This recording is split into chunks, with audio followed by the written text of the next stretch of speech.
Hi, welcome to For the Culture Canada, the center point of art and entrepreneurship.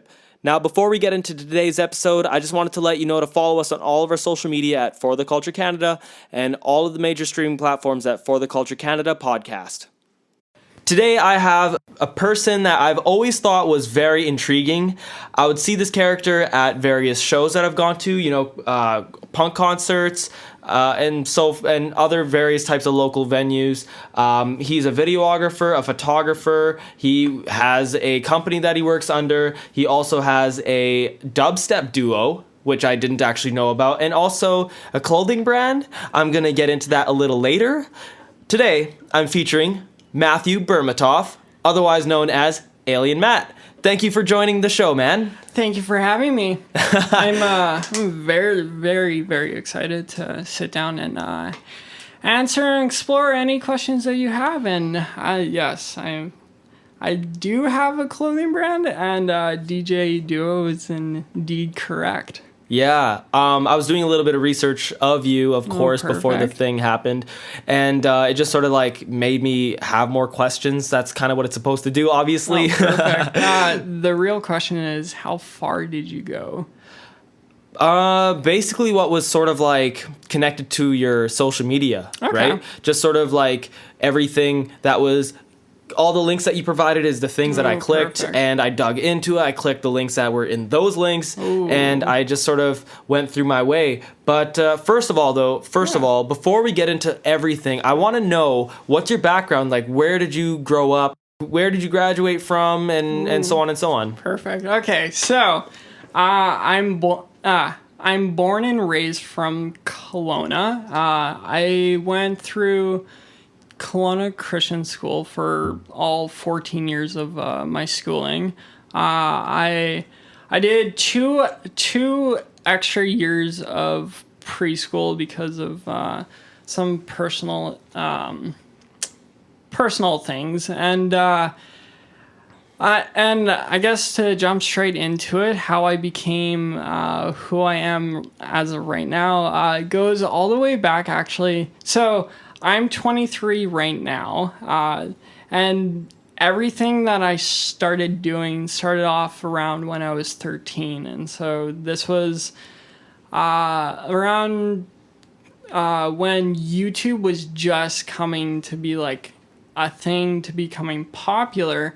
One day I decided to, I don't know why, but when I was even a kid, I would always grab my family's camera and take pictures and videos. And then once I realized one day what YouTube was, I made an account and I started making videos. I made super short skits. I made some Lego animations because I was super into that kind of stuff. And actually, you can actually go and still see all of those videos under the username Power894. There's some super cringy videos, and there's one like really embarrassing one, but it's worth it because if I didn't do any of those videos, I wouldn't be who I am right now, and I wouldn't be doing what I'm doing because of it.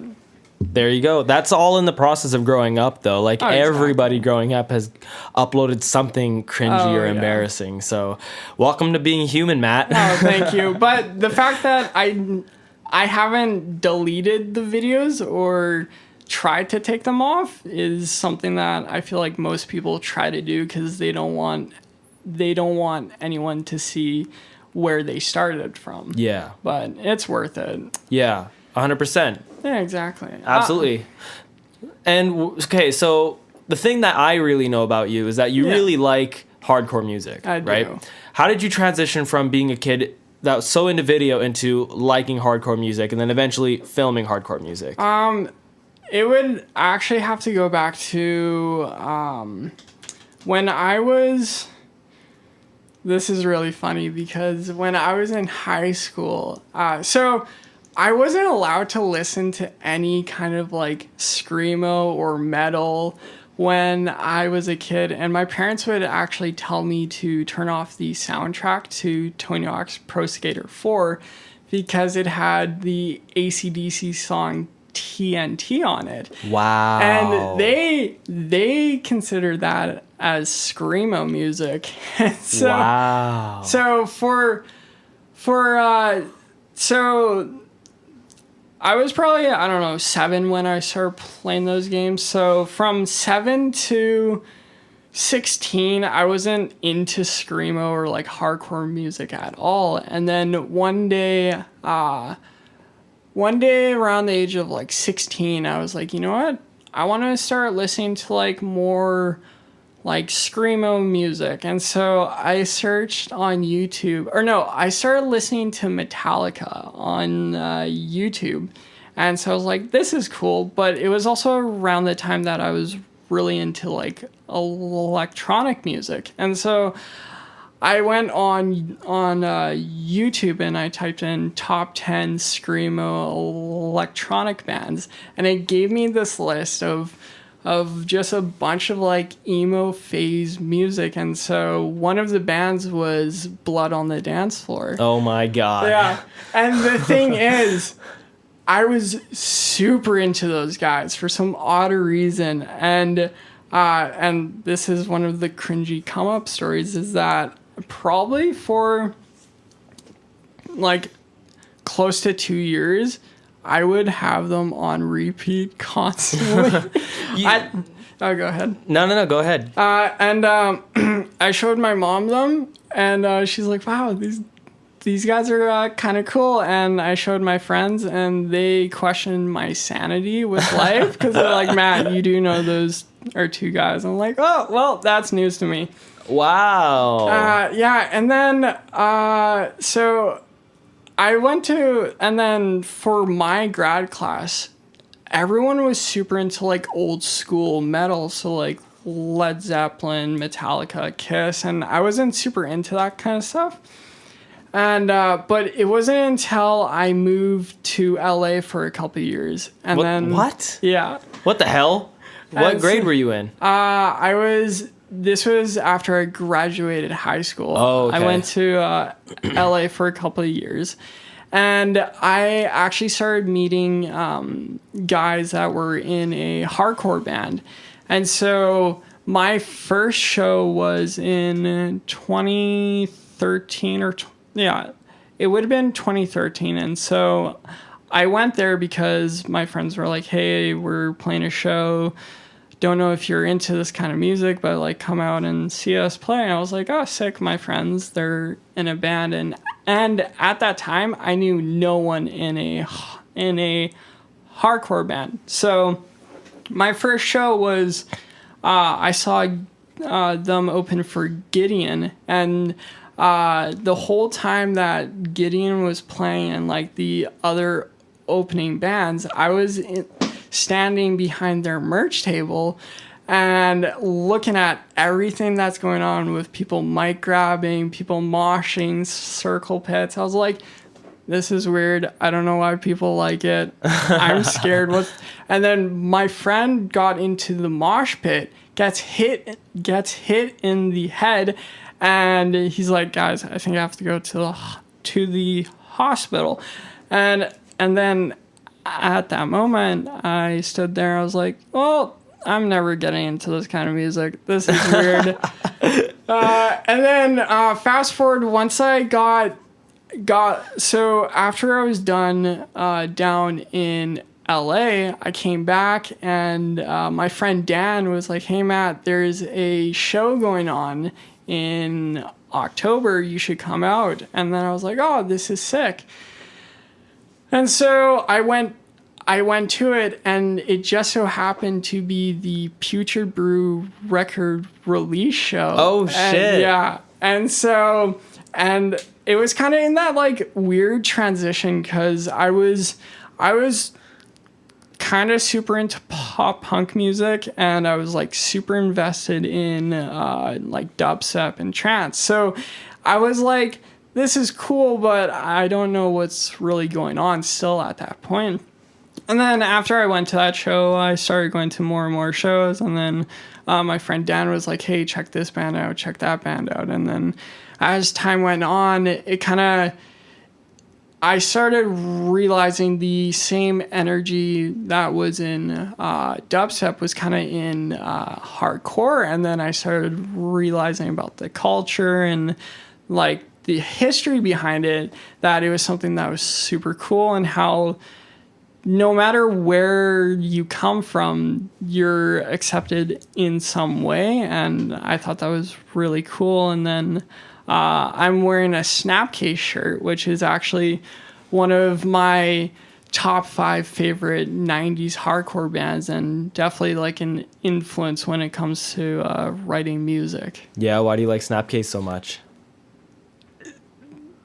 The fact that they're different in I haven't listened to a crazy ton of like old school hardcore, but the fact that they have the snare is so visible to the ear, opposed to like how in other like music genres the snare is kind of not as obvious. And then the style of vocals, and if it has to do with the 90s, I'm all for it. And so the fact that they were super big in the 90s and is what captured me. And they sound different in some way, especially with the snare hits. And Yeah. so that's why they're one of my favorite bands. Very cool, man. Very cool. And so how did then that transition into you doing photography and videography for all these bands then? Okay, so this actually goes back to when I was in LA. So when I started going to school down there, I had an iPhone 4. Okay. Picture quality, terrible on it. And I was living in such a amazing city that I was like, hey, I want to have something to document my time down here so I can look back at it in the years to come. And so at that point, I had zero knowledge on photography. I had zero knowledge on how to use a camera, except for like the 2 times that my friend who was a photographer was like, hey, you can try and take a picture with my camera. And so I didn't have like a super interest in like exploring it. I just wanted a decent camera. And so when I came back here for Christmas break in my first year, I went to a pawn shop one day and stumbled across a Canon Rebel T3 Nice. for $320. And so I was like, okay, I have like $10 to my name right now. I don't know how, but I want this camera. And at that point, I had no clue what type of camera it was. I just knew it was a Canon, but I didn't realize what the Rebel T3 meant.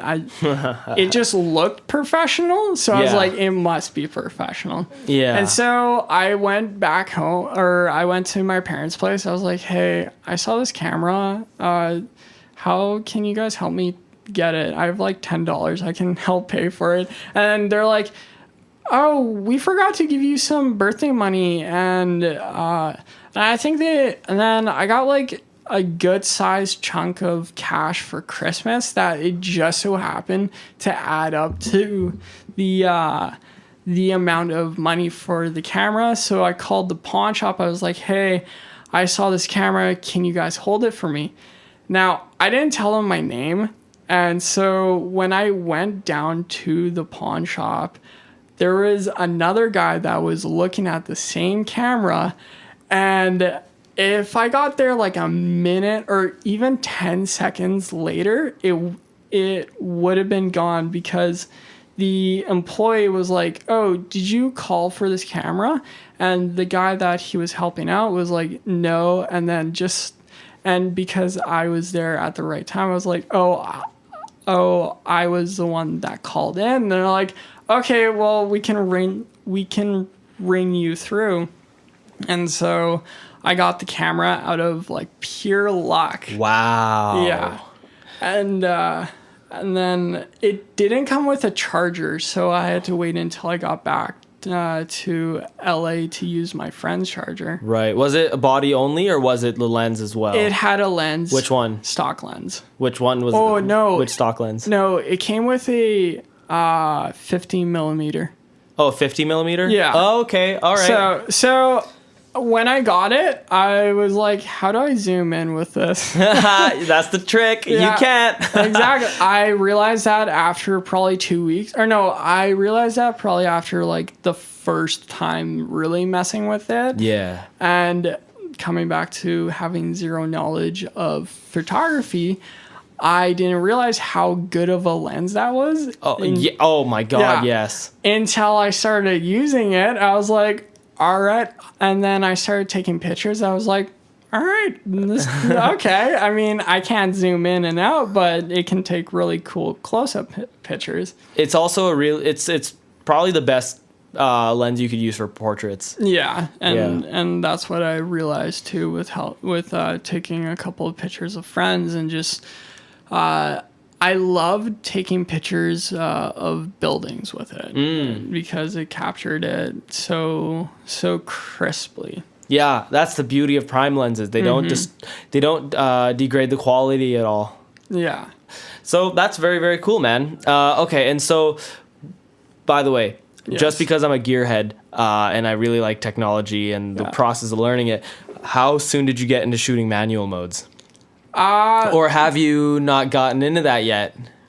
What's manual mode? Oh, manual is when you can actually control the aperture, shutter speed, and ISO. The moment I picked up the camera. Oh, okay. It's funny too because when I tried my friend's camera, she shot on autofocus only, and so I tried to take a picture of I think it was a open and close sign, or it was a storefront sign, but I didn't realize that in order to capture a picture in autofocus, you have to be on that object. And so I held down the shutter button and it didn't take the picture. I was like, I don't know what to do. And so I found, and then as time went on, I realized how to use autofocus. But I like shooting in manual mainly because I have more control over it. And I can actually I have more control over it. Yeah, definitely. And so how did that then transition into you taking photos for bands and stuff? It was actually the Future Brew show because the reason why I do photography for shows now is because I never wanted to go to a show just to go to a show. I always wanted to have some input, or not input, but some way of helping out. And so and it's funny how I met your brother was because I wasn't sure how open the scene was, and this is going back to not knowing anything about hardcore. Right. And so at the time I thought it was this super strict, no photographers outside, or no photographers allowed.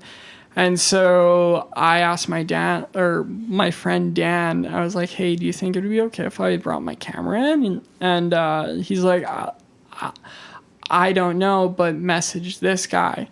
And the reason why I did was because when I was in LA, there were shows that I would bring my camera into that were more clubby kind of shows that they said no photographers, or I would bring my camera and they would tell me to put it back in my car. So I was like, you know what, I'm going to ask the promoter, which just so happened to be Ravi.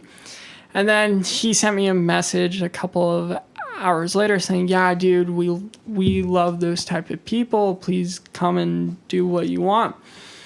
And so I had zero knowledge on how to shoot a hardcore show. Right. Because it was my first hardcore show. And, well, it was my second hardcore show, but it was my first one actually having a camera with. Because when I saw Gideon and my friends open for them, that was like 2 months before I had my camera. And so I shot the Putrid Brew show, and a handful of the pictures turned out good.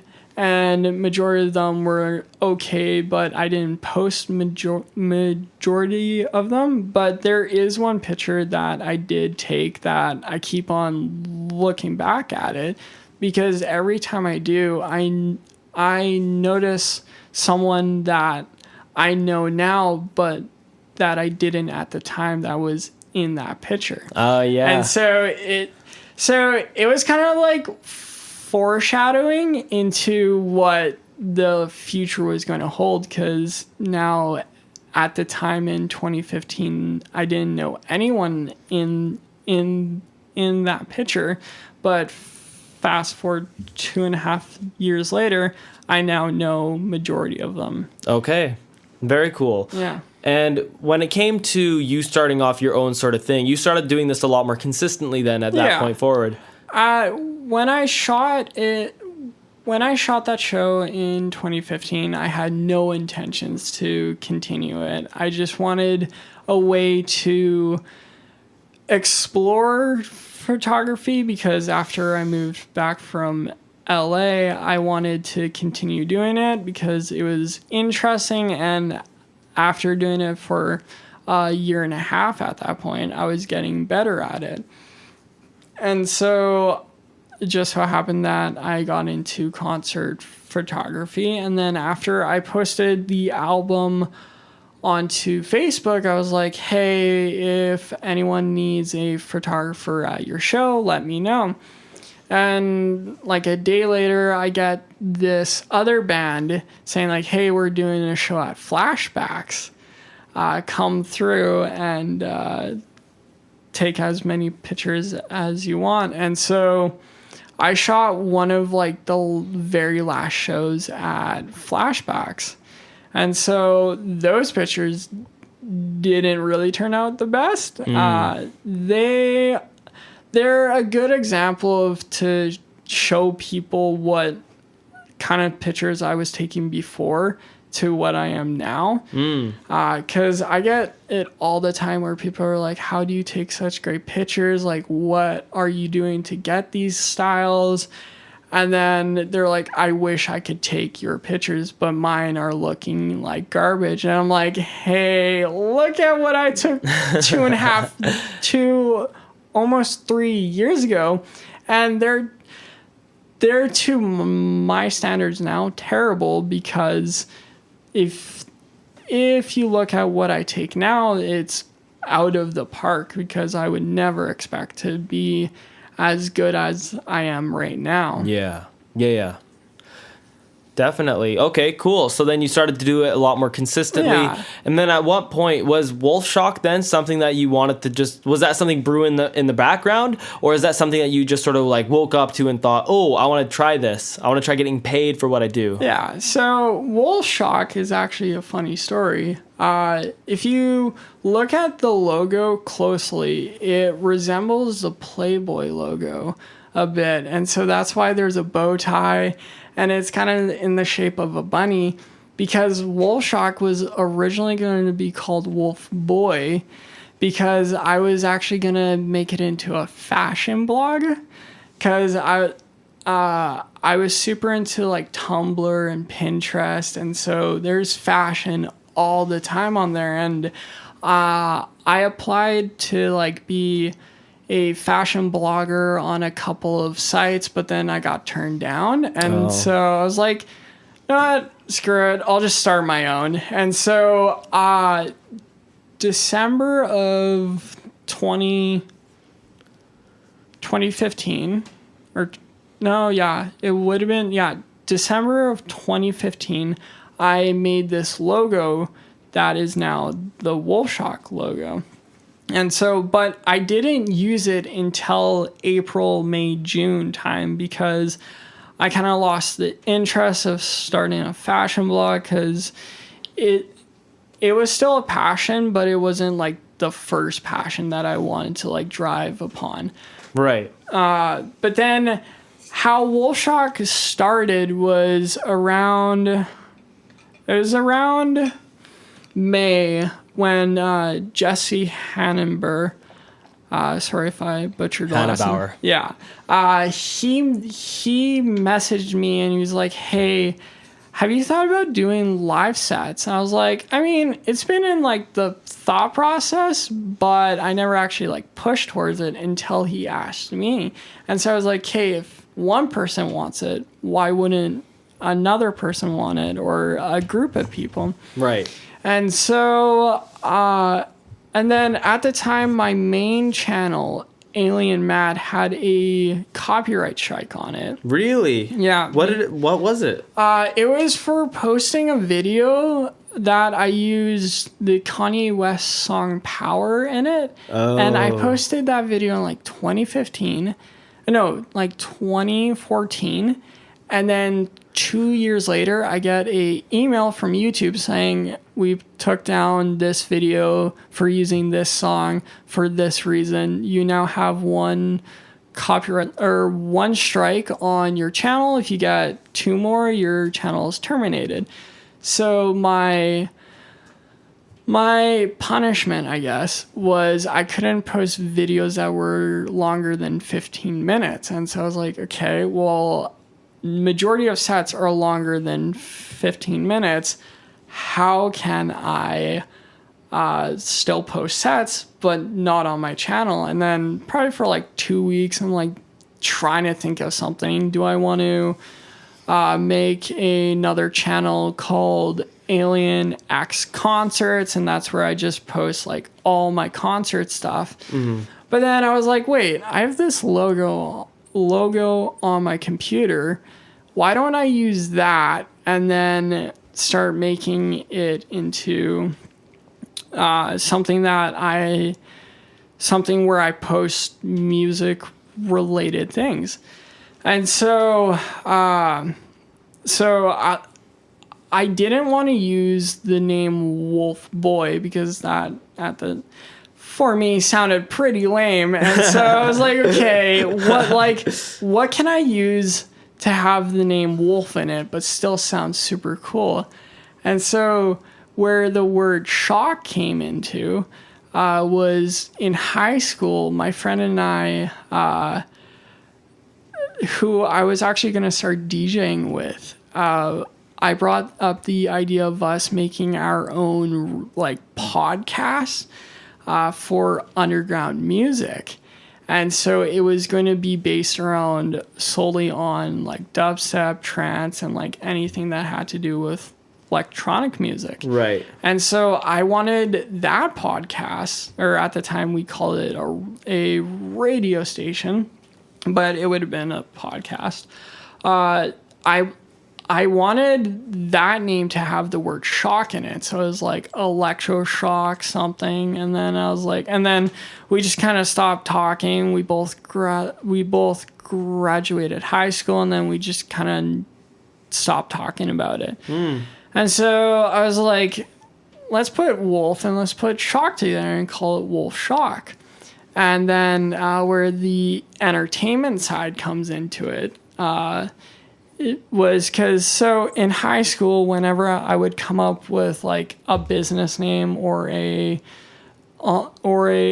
online name, I would first Google search it just to see that no one else has it. Yeah. And so that's what I did. And someone from like 5 years ago had a channel under the name Wolf Shock. And so I checked Twitter. They also had a name under Wolf Shock, and I was like, okay, how can I still use the name Wolf Shock but keep it different? And then I was like, wait, Entertainment Tonight, ENT, Wolf Shock Entertainment. And so I put those two together, had a Facebook page that I wasn't using anymore, but it had over 1,000 likes. So I was Damn. like, yeah. So I was like, no, I'll just rebrand it and start off with like 1,200 likes. And so no one had any clue what it was. And myself, for like the first 6 months, people would ask me what Wolfshock was. And I was like, I just go to shows, I post pictures, and I post sets on, and then I post sets onto it. And then as like time went on, I started doing more and more things with it. And then one day I was at work when I worked at Canadian Tire. They asked me like what I do outside of work, and I told them that I shoot concerts, and I told them about Wolfshock, and they're like, "Oh, that's cool. What is it?" And then I just said, "Oh, I document the music scene," and then I put it onto my page, and then I just stood there. I was like, "That's what Wolfshock is. It's a place where I document the music scene." And then I started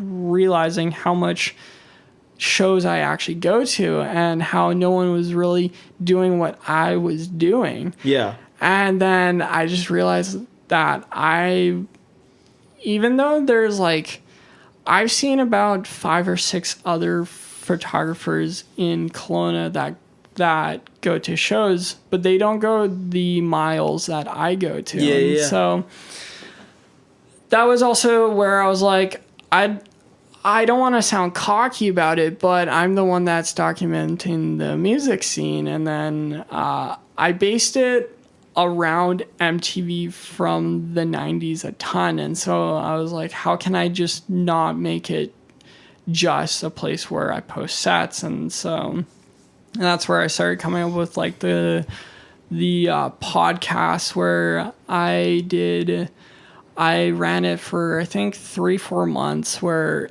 every month I would find about 5 songs from Bandcamp that I really enjoyed, and I would put it onto this podcast. I would talk about why I'm putting this song on. Then I'd play it, give my feedback on it again, and then it ran for about 20 minutes each episode, and I did probably 4 or 5. And then I just got too busy, so I couldn't keep doing it. And then I started doing interviews because no one else was doing interviews. And so that was really cool because majority of the artists that I did interview were people that didn't know, or people didn't really know about and hadn't been interviewed at the time. Oh, I see. That's crazy. Yeah. Damn. Okay, so Wolfshock then essentially is like a building block of the whole scene, or at least a point where it all just sort of funnels into. Exactly. Yeah. And what's crazy too is that as time went on, people started noticing who I was, and I would go to shows and people would either recognize me as the guy that runs Wolfshock or 4lienMatt, or just like, oh, I've seen you at 3 shows before and now you're here. And I actually filmed so I don't know if you've heard of Angel Maker. Yep. Yeah. So, of course. I filmed one of their shows at Munan's Post, and then like 2 weeks later, I shot a grunge band at Milk Crate at their old location. Mm-hmm. And so after the show, the 2 guys come up and they're like, "We've seen you before." Wow. And then the drummer was like, "You were at the Angel Maker show like 2 weeks ago, right?"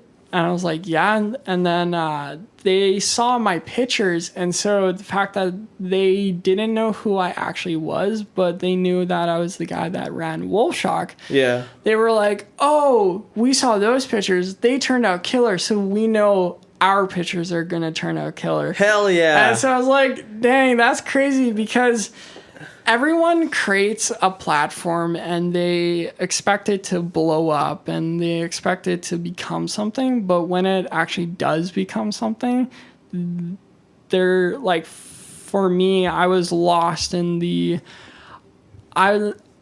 I was lost in the fact that people actually took the time out of their day to watch the videos, to actually take a interest in it. Mm-hmm. And then I started meeting promoters and local promoters, and they're like, hey, we've seen your stuff. We like, if you want to come to our shows, just let us know and we can let you in. And so it's gone to a point where no matter where I go, people are like, oh, that's the guy that runs Wolfshock.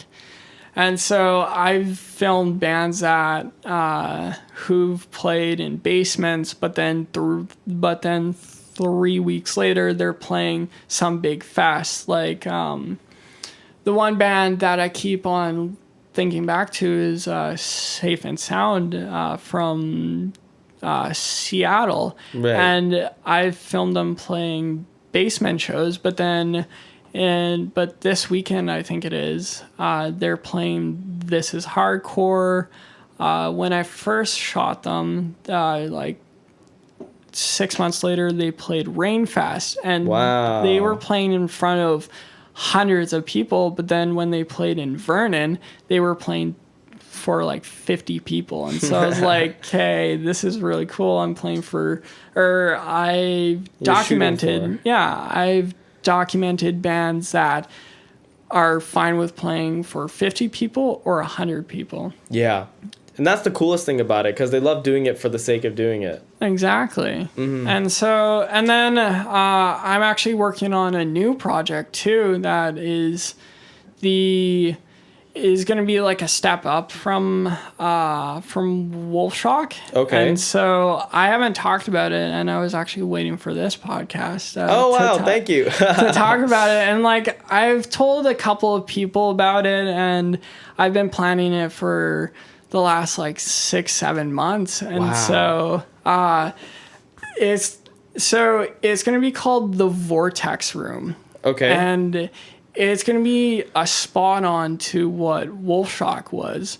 But so Wolfshock was always about documenting like death metal, hardcore, indie music, more of like the genre that no one really talks about on mainstream platforms. Yeah, the underground. Yeah, you wanted to document the underground. Exactly. And so now that I've gone into almost full-time DJing, I'm seeing underground DJs, producers, rappers. I'm seeing a whole different side that no one else is really documenting. And so even though that like it's easier to talk about like DJs than it is with hardcore bands, I'm gonna start that kind of side project where it's called the Vortex Room. And so it's gonna be, like I said, based around DJs, and I've got a bunch of cool stuff coming up for that, and I'm hoping to have it fully announced or fully ready in like September, October. Very cool. And are you planning on doing the same thing, which is photos, videos, and interviews? Yeah. And so it's going to be, because I never wanted to involve that side with Wolfshock, because I always wanted to keep the two separate. And so there's been a couple of times where I'm like, no, it'll be fine. I'll just announce to the Wolfshock fans that like, hey, I'm going to start including electronic and DJ stuff into it. But then I was like, no, I don't want to mesh them together, because it didn't feel right, because the roots of Wolfshock were always hardcore and death metal. Right. And so I was like, with Wolfshock, I was like, what can I do to still make it sound cool, but to be its own thing? And so one day I was playing Life is Strange on my PS4, and I passed, and it's a crazy story game where the main character is going to a school, and she can turn back time, and I won't get into much of it, but they were having a event in the game called the Vortex Club.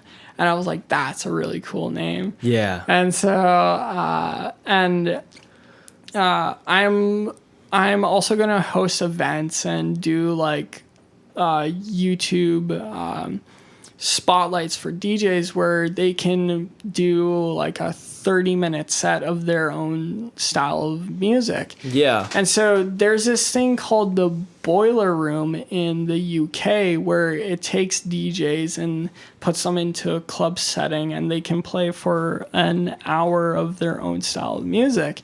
And there's nothing like that here in Kelowna. Right. And so now the further and further I get into DJing, I'm meeting more and more underground artists. I'm like, hey, and I've asked a handful of them what they think of this idea. And they're like, that's dope. That's super cool. I want to be a part of it. And so I'm going to make it like very much like every Tuesday, every Wednesday, I'm going to have someone new. I'm going to start getting people or DJs from Kelowna to have their own like podcast where they can play their own music or like tracks that they found. So then eventually it could become like Kelowna's or like North America's like go-to spot to find new underground electronic music. Very cool. Yeah, that's awesome. It is. So obviously supporting the community is important to you. Exactly, yeah. Because, and as you know, there's so much talent in Kelowna. Mm-hmm. And so I want to be able to help someone else get to the point where their favorite artist is. And because everyone that we watch and we see and we listen starts off small and starts off as a nobody, and that's who I was three years ago. Went to that show. I went and shot Putrid Brew, knew no one, and then fast forward 2.5 years later, I go to a show and like 97% of people are like, oh dude, Matt's here, we're gonna have a sick picture turnout.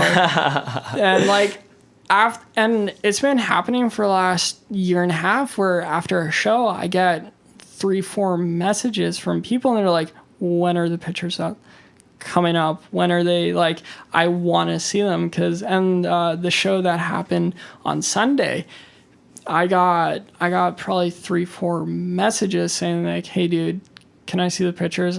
And I posted a teaser and they're like, we need the pictures right now. I want to see them. And so it's crazy because it's definitely the last thing I ever expected to happen. Mm-hmm. But I think it's happening because I never expected it to happen. So yeah.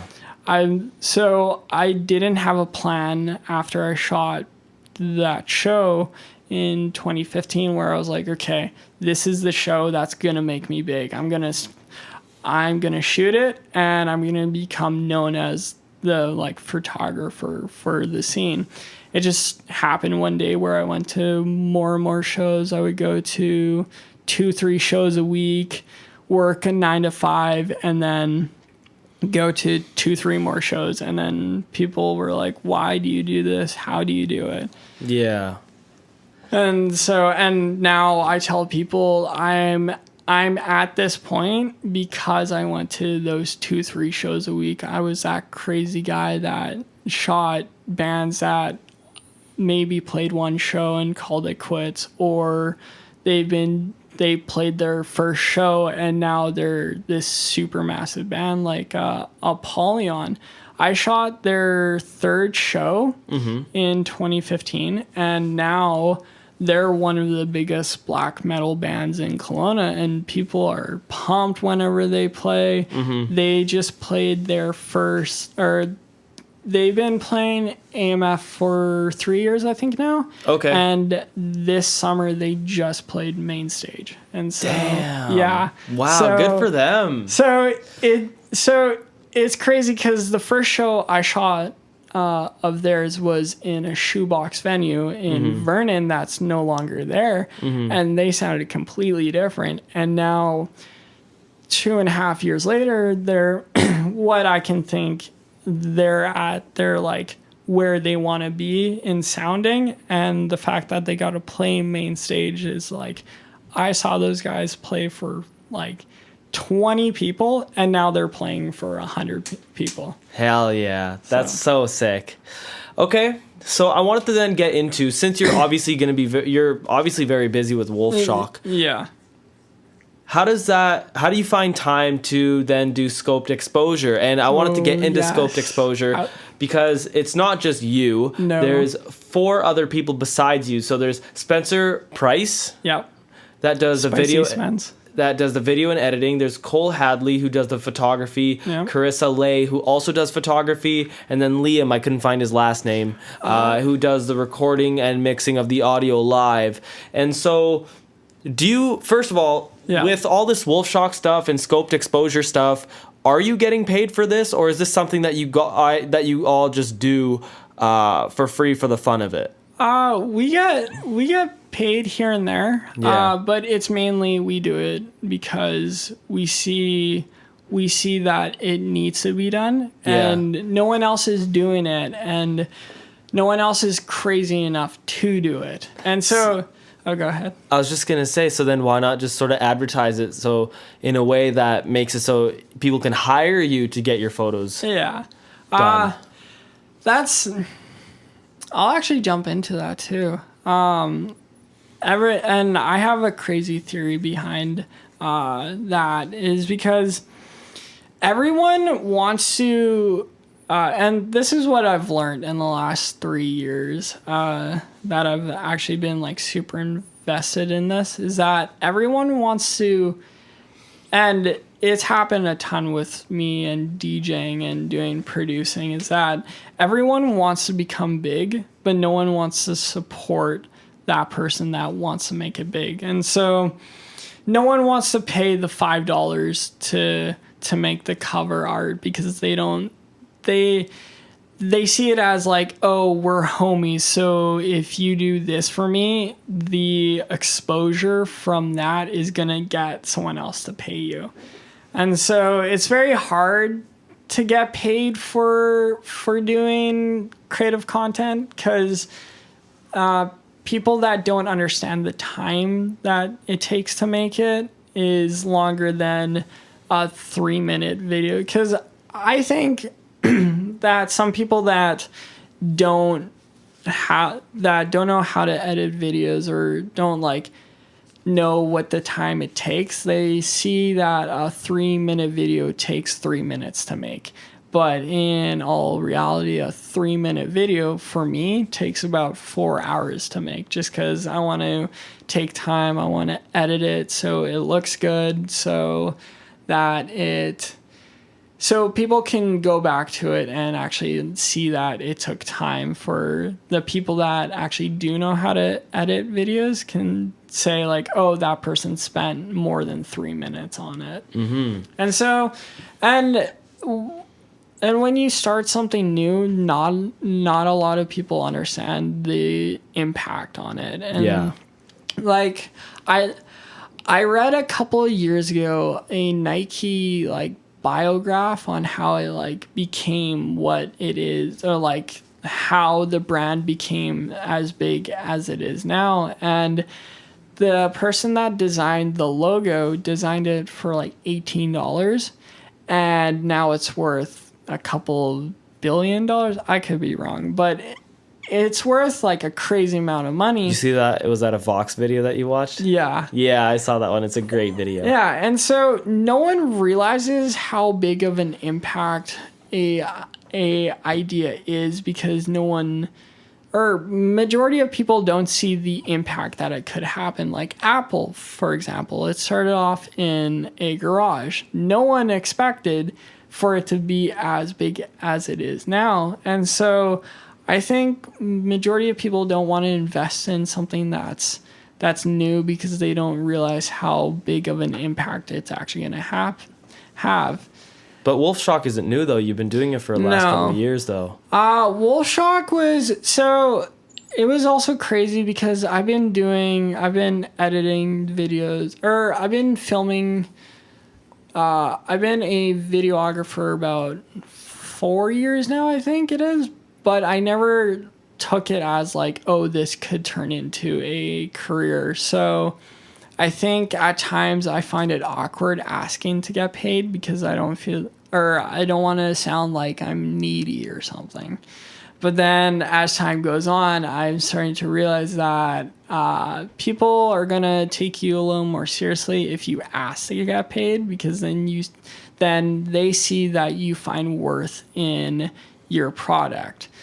And then you're also going to take more time on it, and you're going to take more care on it because you're getting paid X amount of money for it. Yeah. And so the team and I at Scoped Exposure have a ton of crazy things that we're planning. And so eventually it'll turn into something that we'd never imagine, because in September we are throwing our 1-year anniversary show, and headlining that is Terror.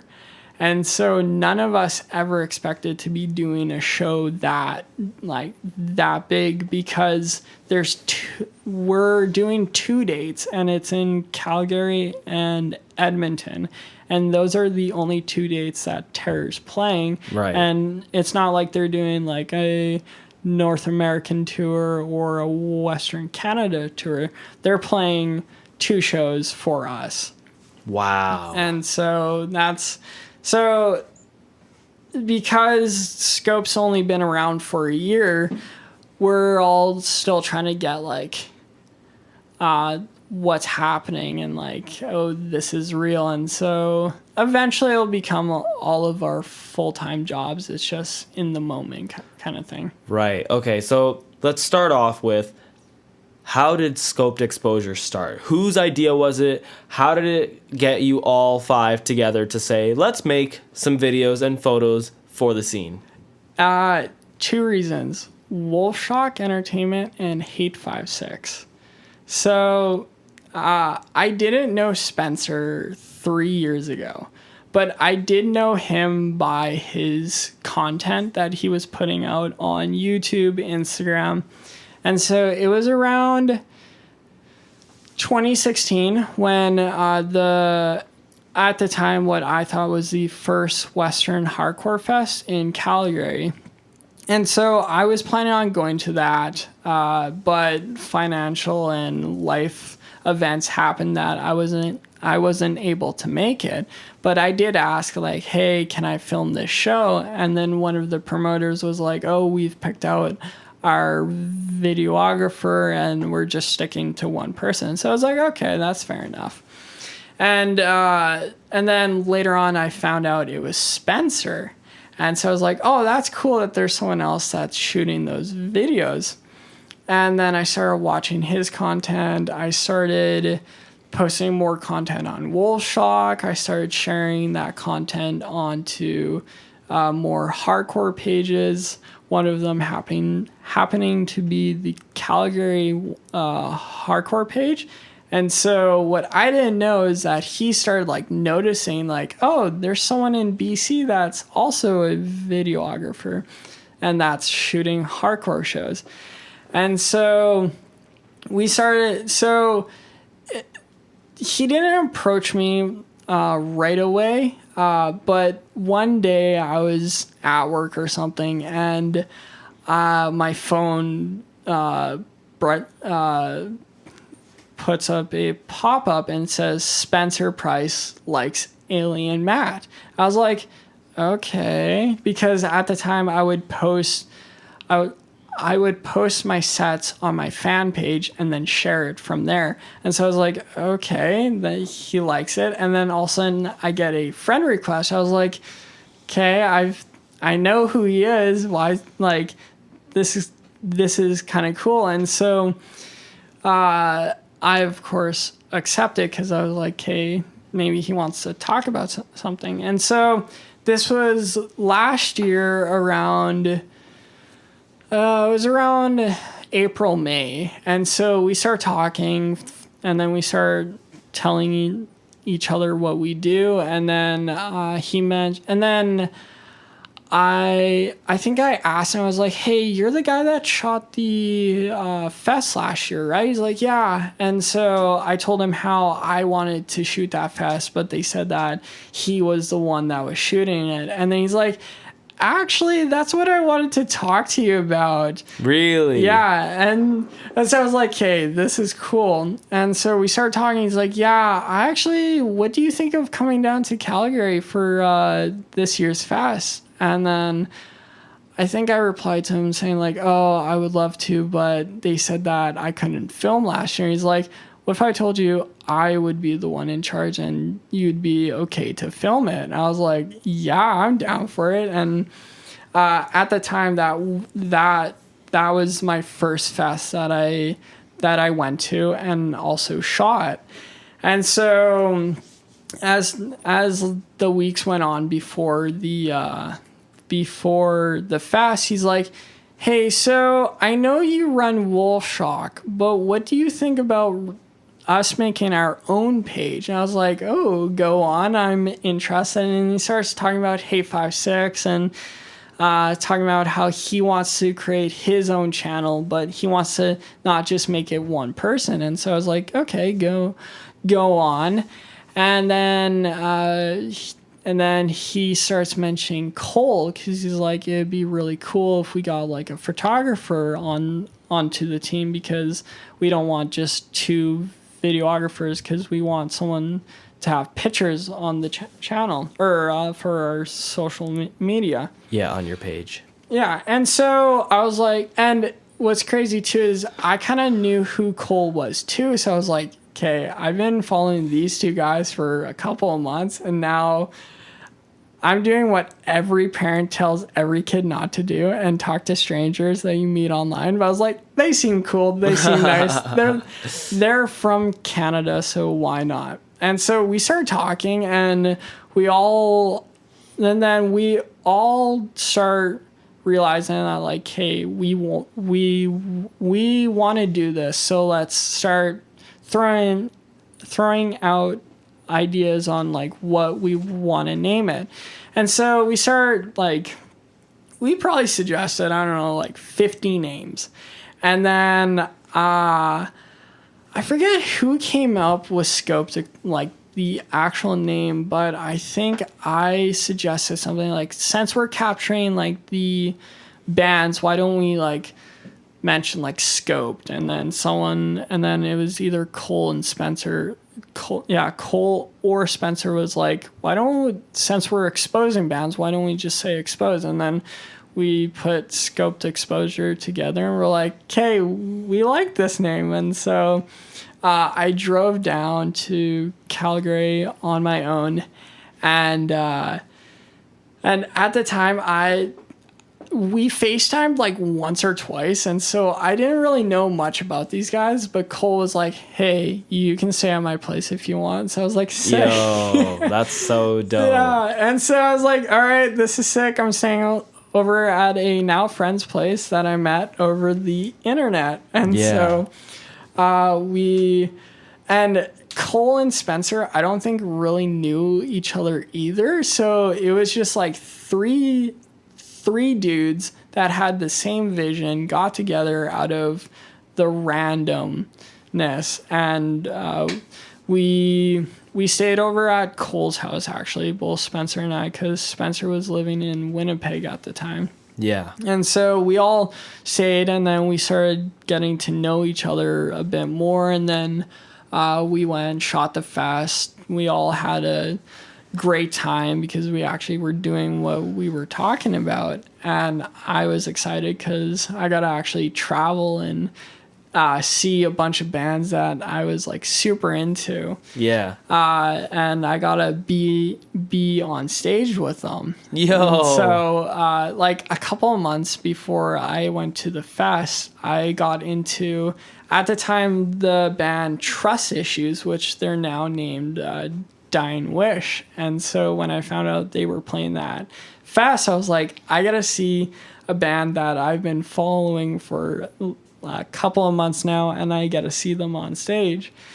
And so it was cool because it wasn't just going to just film a bunch of bands that I didn't care for, but to actually see friends' bands play, see bands that I never heard of, but people talk about all the time. And so after the fest was done, we're like, okay, we're going to discuss how we want it run, how we want it to look, the feel of it. And so a couple like, so with the VHS running and the 90s glitchy effect, Spencer was like, that's because since Wolfshock was very 90s bass, he was like, that's really cool how you have that VHS like intro. And he's like, hey, do you mind if I use that? I was like, heck yeah, I'm down for that. And so it's very much like if I didn't start Wolfshock, it's possible that scoped exposure would have never been a thing because true. And that's what's crazy too, is that when I was growing up, I never thought I'd be like an influencer, quote unquote. But to have Spencer message me and saying like, hey, I've seen your videos. What do you think of us starting something? And so if Wolfshock was never a thing, then scoped exposure could have possibly never been a thing. True. Yeah, very true. That must feel really good. Yeah, and so to see where it is now was crazy too. Mm-hmm. And then how Carissa and Liam joined the team. I was just about to ask you. Yeah. Was so Liam is a audio tech, and so he runs his own sound engineering company, which I think it's called Wolf's Den. And so we wanted to start having our set sound like 100 times better. Yeah. And so and since you're a gearhead, you probably know we've been using the H4 Zoom. Okay. Yeah, and so but we wanted our sound to sound even better. And so since Liam's like full-time into sound tech, Spencer messaged Liam and was like, hey, this is what we do. Do you want to be a part of it? And he was down for it. And then for Carissa, she was actually at a show that Spencer and Cole were shooting because I think it was the Power Trip show. Right. No, it was when Jesus Piece came down to play. It was after they played Vancouver. Right. So it was for it was Jesus Piece and Worldview, I think, that was playing that show. I'm pretty sure that was the show that she was at. But Spencer was like, after that night, messaged the group. I was like, guys, there was another photographer at the show.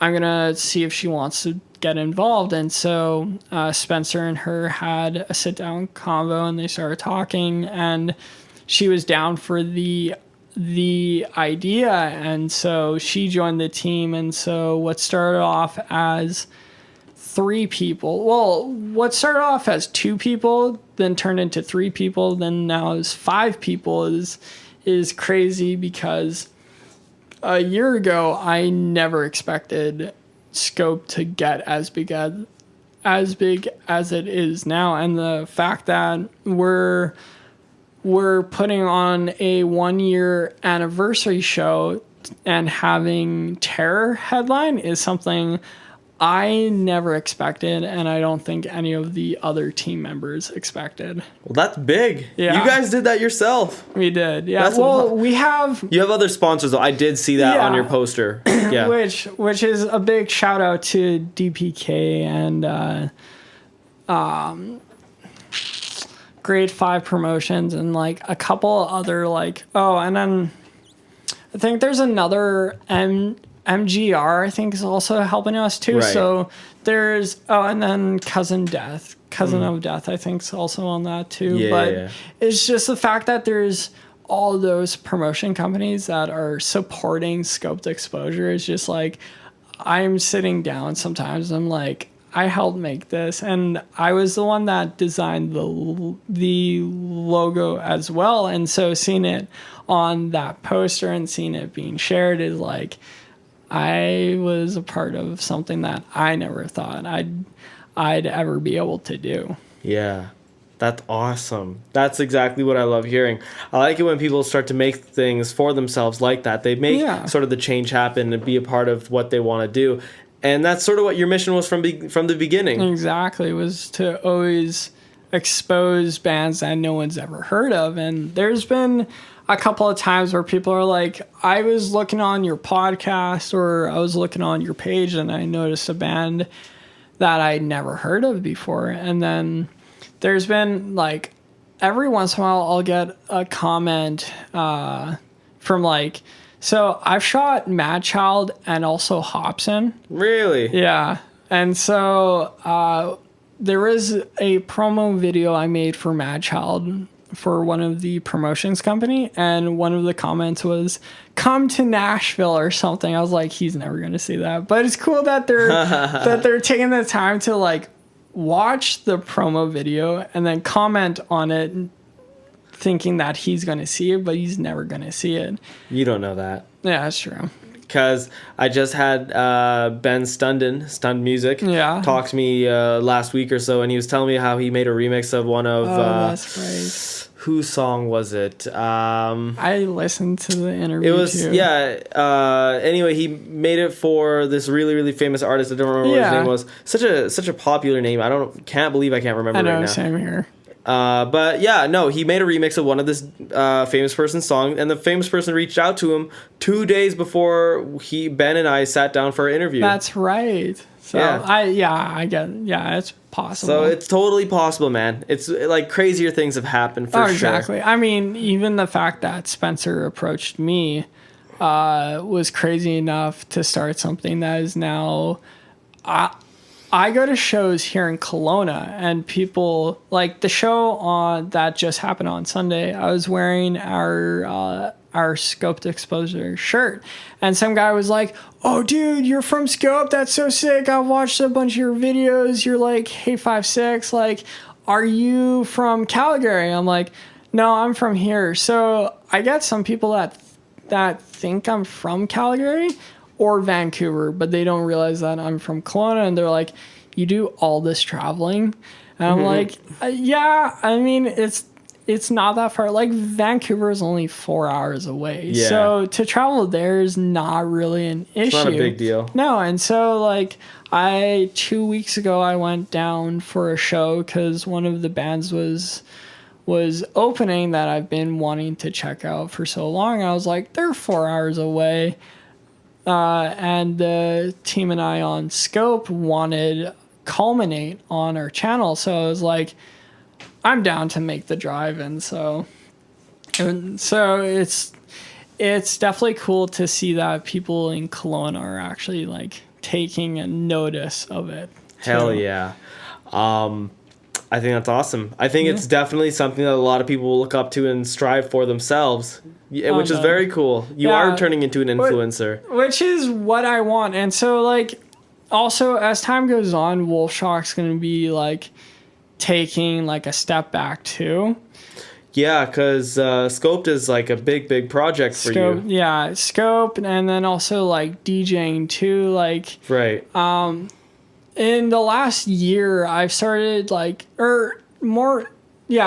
in the last year, I've started looking at everything I'm doing in life. And I'm like, okay, what has potential and what doesn't have potential?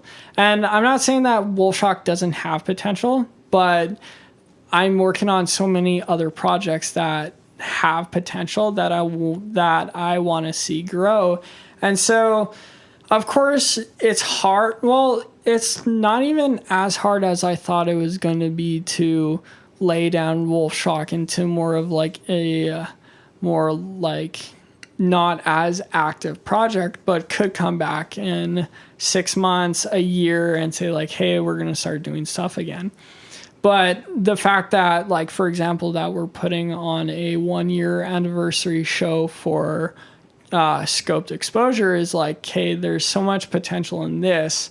How can I want to be able to focus on this because it's going somewhere.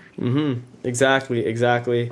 And so one of the things that you'll have to then also put it onto your side is your gin and tonic project that you do with Josh McEwen. You got that right. Who's also known as DJ Track 6 on Instagram, or Leatherface Leatherface is correct. on Bandcamp. So tell me about this. What is this dubstep DJ project that you have going on? This is also a crazy thing too, because I've only been into hardcore music for about solidly for 3 years. So when I shot Pewter Brew, that was like the step in okay, hardcore is really sick. But actually, I started producing electronic music back in 2010 when dubstep was really making a push for it, and people were like, what is dubstep? And so what caught my eye was when Skrillex released his EP Scary Monsters and Nice Sprites, and I was like, hey, this is really the first time I listened to it, I said to my friends, this sounds scary, I don't like it. And then 3 weeks later, or some time span, I was like, I want to know how he made this. So I went on YouTube and Google and was like, how to make dubstep. And so getting back to how I met Josh was actually when I was working at Canadian Tire. Every 6 months or something, they do this new they hire 7 new people and they just test the new hires out, and a handful of them make it, a handful of them don't. And so one day I was working and we got 5 new people to come in. And so I was working in the warehouse at the time, and we got a new guy coming in, and just so happened to be Josh. And at the time, he was just another new hire. And then we started talking, and we started getting to know who each other are. And he finds me on Facebook. I don't know how. I think I told him my last name or something. But then I get this friend request from him, and so I accept it. I start scrolling down just to see who this guy was. And then I see that he makes music. I was like, okay, that's cool. And then I noticed a video of a remix that he did, and I was like, hey, he knows someone else that I know. I started watching it. I was like, those clips look familiar. And then I was like, wait, I shot this video. Wait, he took clips of my video and remixed the song that I shot the music video for. And then holy shit. Yeah. And so I was like, okay, what's happening? And so the next day I was like, so he gave me credit in a way that he took the Wolfshock logo and he put it at the beginning or the end of the video. I forgot where.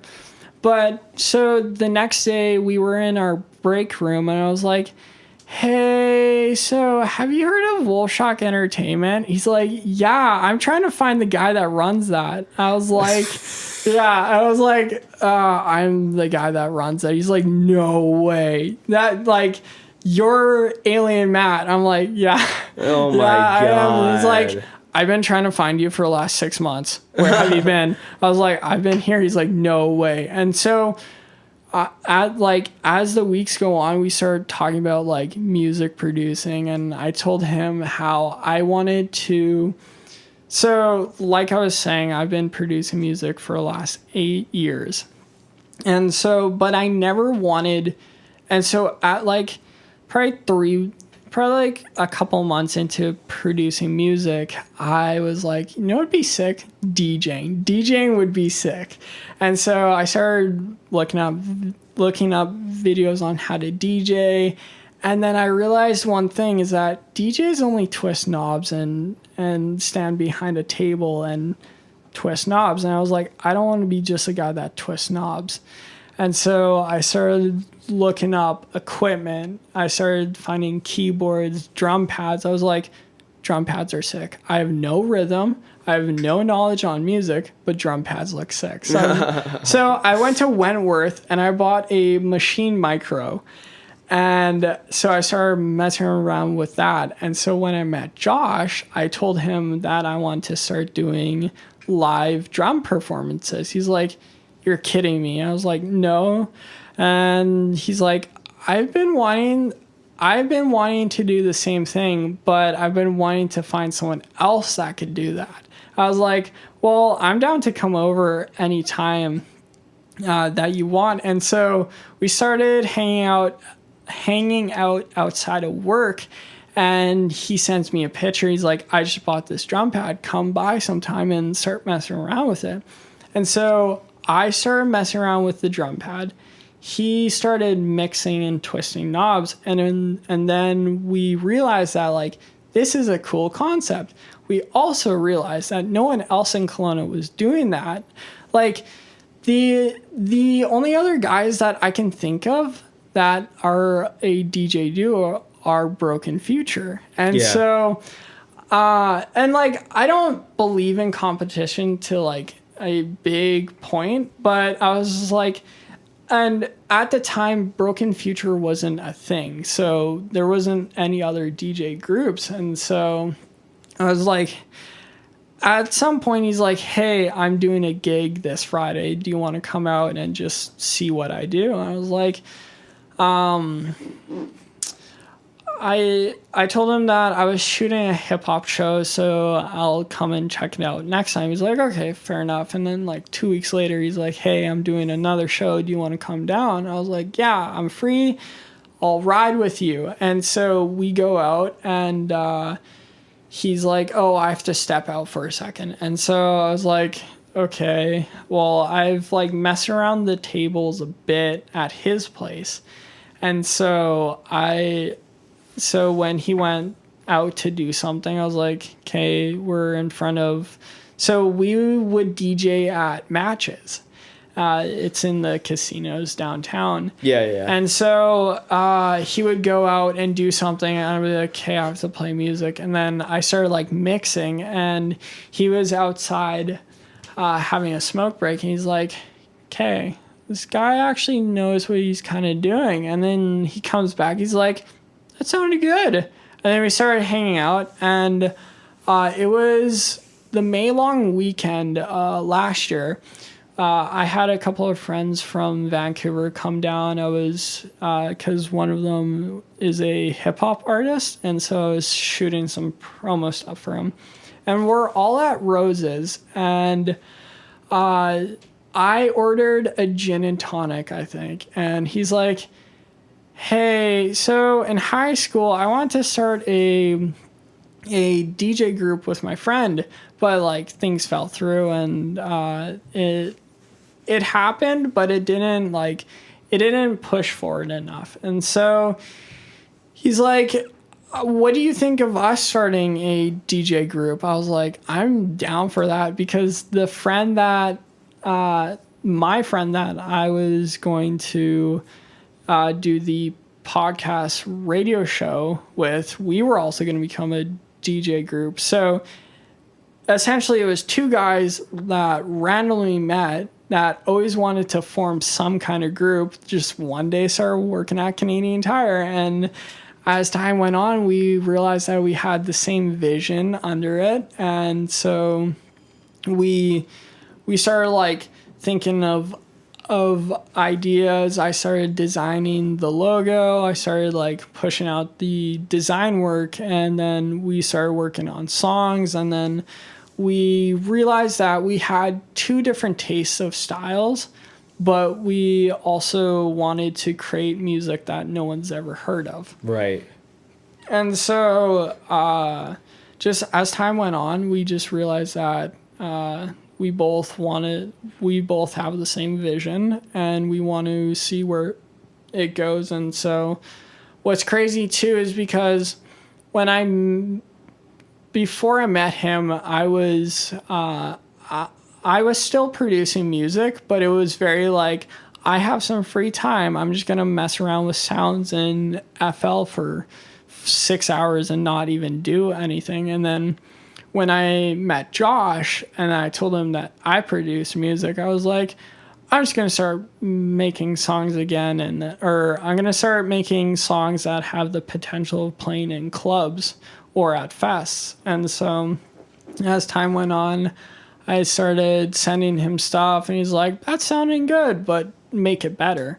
And so he's in a way been the guy that's like pushing me to sound better in my sound, which is cool because I produced a song last June that I listen to now, and I don't hate it, but I also wouldn't play it in a club because it doesn't sound as good as my music that I'm making right now. Yeah. And so it's in a way been like that push that like, okay, I have someone that's like wanting me to sound better and better. Right. Dope, man. Yeah. That's awesome. Man, it's so insane that you have so many different ventures that you've gotten yourself into. Oh, it's crazy. Especially with like all the time that it takes up. Like, damn.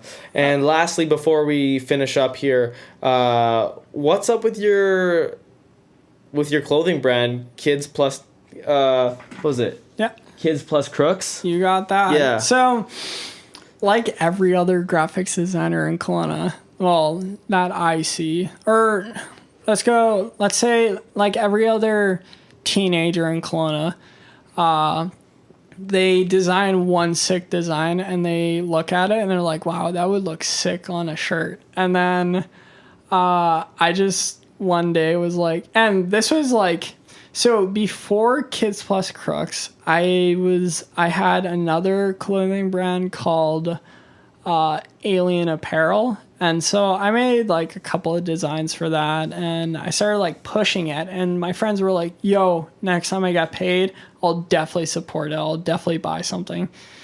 I probably got told that like 7 times by 7 different people. Maybe 3 people actually bought stuff. And so I found it to be like super cool and like this is something that I could do for a while. And so Kids Plus Crooks was more of like the edgier, like almost like super simplistic designs. And so Alien Apparel was very like cartoony, very like fun almost. But then Kids Plus Crooks was one day I was on a bus ride and I took an image of the Versace logo and I started coloring into it because it was a transparent design. And so I like made my own color scheme behind it. And then I was thinking of like a play on words. And then one day I was like Kids, Crooks.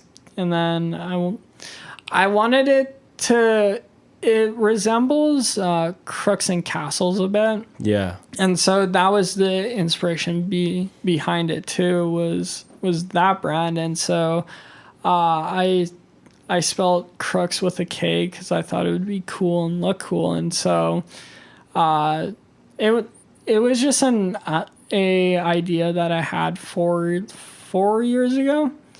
And so like 7 months ago, I was like, you know what? I'm gonna revamp it, bring it back, and then I'm just gonna create designs that are simple, and then I'm gonna put them out that people can buy. If they want to buy it, cool. If they don't, I'm not gonna be heartbroken about it. Yeah, for sure. So it's a clothing brand that that's just kind of like there, and like if I ever started like a merch line or something, or like I wanted to have like a place that I could sell clothes to, I would put it under Kids Plus Crooks. But that's like the gist of it.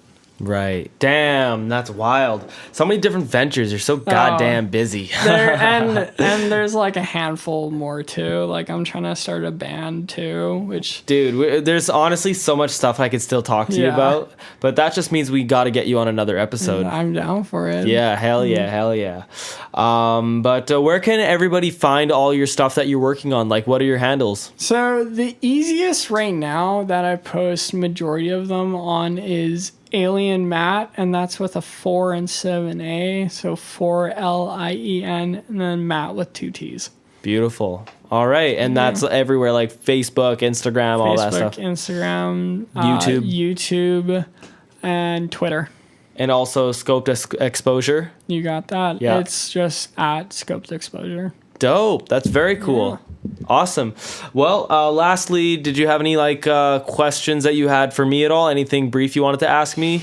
I guess, what inspired you to start doing these podcasts? Okay. I'm going to try to keep it short and simple. Oh, please do. The thing that inspired me to do this was that I found the art scene in Kelowna wasn't that cohesive, right? There wasn't like a singular place that I could go to say, yeah, that's where I can find a new hot band coming out or blah, blah, blah, right? Yeah. So that's sort of why I wanted to do this. And also, I just found that I was so busy doing my own thing, my own projects, that I never spent time to go to shows or go to different things to meet new people anymore, right? So I just sort of wanted to take that time to sort of socialize, but cool. Also promote the people that are around doing really cool shit. So that's why I started For the Culture. That's sick. That's dope. Yeah, but anyway, thank you very much, Matthew. Hey, I really appreciate you having me talk to you and have you come onto the show. But that was Matt Bermatoff, also known as 4lienMatt. He is a videographer, photographer, and does so many different projects. Honestly, we have to get this guy back on here. But you can follow us on For the Culture CA podcast on Spotify, iTunes, and SoundCloud, and all sorts of different places. Make sure that you also follow everything that Matt's doing, because he's on so much stuff. He's on the ball within our scene, within our culture. Very important to support our scene. So thank you so much for listening. Have a great day.